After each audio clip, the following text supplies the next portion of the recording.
Hello everyone and welcome back to this channel. मैं हूं आस्था दुबे। आप देख रहे हैं ट्रेड फ्लॉक और चलिए बिना किसी देरी से आज की बिजनेस और स्टार्टअप न्यूज शुरू करते हैं।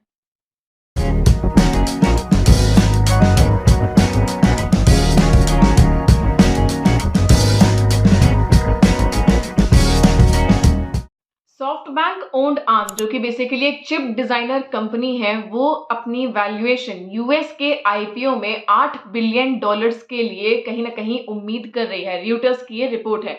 आपको बता दें कि जो आर्म है वो एक UK based chip designer company है।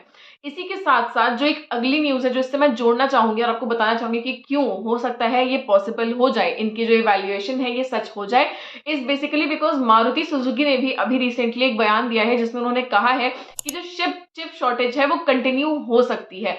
चिप शॉर्टेज वैसे भी दुनिया भर में बहुत समय से चल रही है, जिसकी वजह से जो ऑटोमोबाइल इंडस्ट्री है उसे काफी बड़ा धक्का लगा है और अभी भी लग रहा है। तो जब अभी भी ये चिप शॉर्टेज चल रही है, जैसा कि मारुति सुजुकी ने भी कहा कि हो सकता है ये और समय चलती रहे, ऐसे में जब एक चिप डिजाइनर कंपनी सामने आती है जिसे सॉफ्ट बैंक ने बैक कर रखा है, ओन कर रही है, एक तरह से यूके बेस्ड है, तो उसका मार्केट में चलना काफी स्वाभाविक है।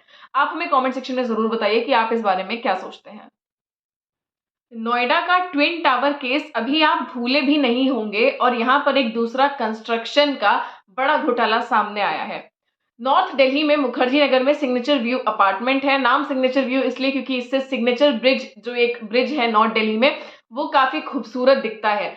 इस अपार्टमेंट में ऐसी कंप्लेंट्स आई वहां के रेसिडेंट्स के द्वारा कि सिर्फ 2-3 साल ही हुए हैं कंस्ट्रक्शन को और ऑलरेडी जो बिल्डिंग है वो स्ट्रक्चरली इतनी खराब है कि उनकी प्रॉपर्टी और लाइफ जो वहां के रेसिडेंट्स हैं उसको खतरा है। इसके बाद दिल्ली डेवलपमेंट अथॉरिटी यानी कि डीडीए ने सीबीआई से कहा है उनके 39 स्टाफ पर एफआईआर दर्ज करने का और उनसे पूछताछ करने का।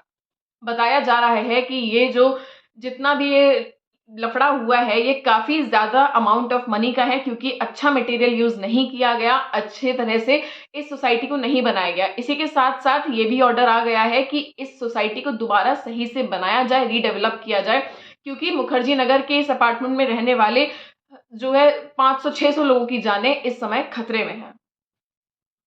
जो बाइडेन की सरकार के अंतर्गत यूएस अपने जो रूल्स हैं वो और ज्यादा सख्त करने वाला है इन्वेस्टमेंट के लिए चाइना में और बाकी कुछ और नेशंस में। बाकी कुछ और नेशंस कौन से होंगे ये बात अभी क्लियर नहीं है। आप हमें कमेंट सेक्शन में बताइएगा आपको क्या लगता है कौन से नेशंस के लिए ऐसा होगा। फिलहाल चाइना के लिए ऐसा होगा, ये बात कंफर्म्ड है।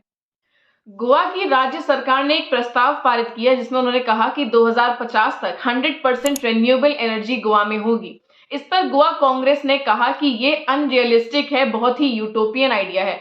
इसी के साथ साथ उन्होंने गोवा सरकार को कॉल आउट भी किया कि आप इतना अनरियलिस्टिक आइडिया सामने रख रहे हैं जनता के उस समय जब गोवा के लोग लेजिट बहुत परेशान है फ्रीक्वेंट पावर कट्स की वजह से और इंक्रीज्ड टैरिफ्स की वजह से। आप हमें कमेंट सेक्शन में जरूर बताइए कि आपको लगता है कि गोवा या फिर कहीं भी जहां पर रेन्यूएबल एनर्जी एक्चुअली आप यूज कर सकते हैं वो 100% रेन्यूएबल एनर्जी बन सकती है, एंड टारगेट जो 2050 इन्होंने बताया वहां तक या उसके बाद भी कभी। राहुल गांधी ने प्रधानमंत्री नरेंद्र मोदी और अडानी को कॉल आउट किया जब उन्होंने कहा कि वो देख सकते हैं अपनी खुद की आंखों से कि कैसे अडानी को ये पावर दी गई है कि वो पूरे बिजनेस सेक्टर को डोमिनेट करे बिना किसी सवालों के, बिना किसी जवाबों के दिए जाने के प्रेशर के। इसी के साथ साथ उन्होंने ये भी कहा कि अडानी और नरेंद्र मोदी में जो अच्छे रिश्ते हैं वो भी साफ साफ दिखते हैं उन्हें भी और जनता को भी। ये बयान बेसिकली आया है अडानी हिंडनबर्ग केस के बाद, जब हिंडनबर्ग ने एक रिपोर्ट निकाली कि कैसे अडानी ने काफी ज्यादा स्टॉक्स का मैनिपुलेशन किया है और कैसे कैसे उन्होंने अपने बिजनेस को आगे बढ़ाया है कुछ अनमॉरल या फिर कुछ मतलब इमोरल मार्केट वैल्यूज को यूज करके। लेकिन इसके बाद भी ऐसा कुछ अडानी के खिलाफ एक्शन नहीं लिया गया। इसका रीजन एक तो ये बताया गया कि इनका कुछ प्रूफ नहीं था, हालांकि जो प्रूफ है वो हिंडनबर्ग रिपोर्ट में बताया गया, लेकिन काफी और भी चीजें थी। आप इस बारे में क्या सोचते हैं हमें कमेंट सेक्शन में जरूर बताएं। 1 अप्रैल से टोल टैक्स 5 से 10% तक बढ़ सकता है हाईवेज और एक्सप्रेसवेज के लिए। इसका जो प्रपोजल है उसे मार्च के लास्ट वीक में एक बार दोबारा से देखा जाएगा, लेकिन जहां तक है ये राइज आपको देखने को मिलेगा।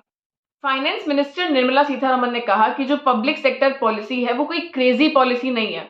बस गवर्नमेंट ये इंश्योर कर रही है कि ऐसा कोई भी सेक्टर ना बचे जहां पर प्राइवेट सेक्टर आकर अपने हिसाब से काम ना कर सके। उनका कहना है कि ऑपोजिशन इसे बहुत अच्छे से समझता है, लेकिन फिर भी वो सरकार को कॉल आउट करता है ये कहते हुए कि सरकार सब कुछ बेच रही है। उन्होंने ये दोबारा रिएश्योर किया कि सरकार सब कुछ बेच नहीं रही है, इट इज जस्ट इंश्योरिंग कि प्राइवेट कंपनीज हर सेक्टर में काम कर सकें। आप इसके बारे में क्या सोचते हैं, हमें कमेंट सेक्शन में जरूर बताएं।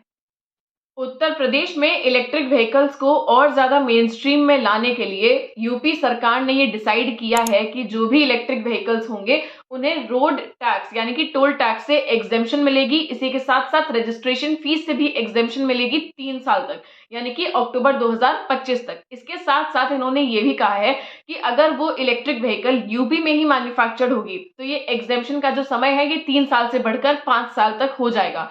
मेरे हिसाब से तो ये काफी अच्छा कदम है यूपी में इलेक्ट्रिक व्हीकल्स को मेन स्ट्रीम में लाने के लिए और लोगों को एक तरह से मोटिवेट करने के लिए कि वो इलेक्ट्रिक व्हीकल्स खरीदें, क्योंकि उसके तमाम फायदे हैं। आप हमें कमेंट सेक्शन में जरूर बताइए कि आपको लगता है कि बाकी जो राज्य सरकार है उन्हें भी ऐसी ही कोई स्कीम अपने लिए जो है एग्जीक्यूट करवानी चाहिए। Infrastructure and project management division ने एक रिपोर्ट निकाली है जिससे पता चला है कि सरकार यानी कि केंद्रीय सरकार द्वारा जो प्रोजेक्ट स्टार्ट किए गए थे डिफरेंट डिफरेंट सेक्टर्स में, उसमें कितने प्रोजेक्ट डिले हुए। इसमें सबसे ज्यादा नंबर के जो प्रोजेक्ट्स डिले हुए हैं वो है रोड इंफ्रास्ट्रक्चर में। 460 प्रोजेक्ट्स डिले हुए हैं, 150 करोड़ का लगभग नुकसान उठाया है सरकार ने। इसके बाद रेलवेज में आते हैं तो रेलवेज में 170 जो प्रोजेक्ट्स थे उसमें से 113 प्रोजेक्ट्स डिले हुए हैं। आप हमें कमेंट सेक्शन में जरूर बताइए कि आपको लगता है कि सरकार को इसकी जिम्मेदारी लेनी चाहिए और आगे से ऐसा ना हो इसके लिए भी तमाम उपाय करने चाहिए। तो बस दोस्तों आज के लिए इतना ही। हम मिलेंगे आपसे अपने अगले वीडियोस में। तब तक make sure you like, comment and share this video and subscribe to our channel trade flog.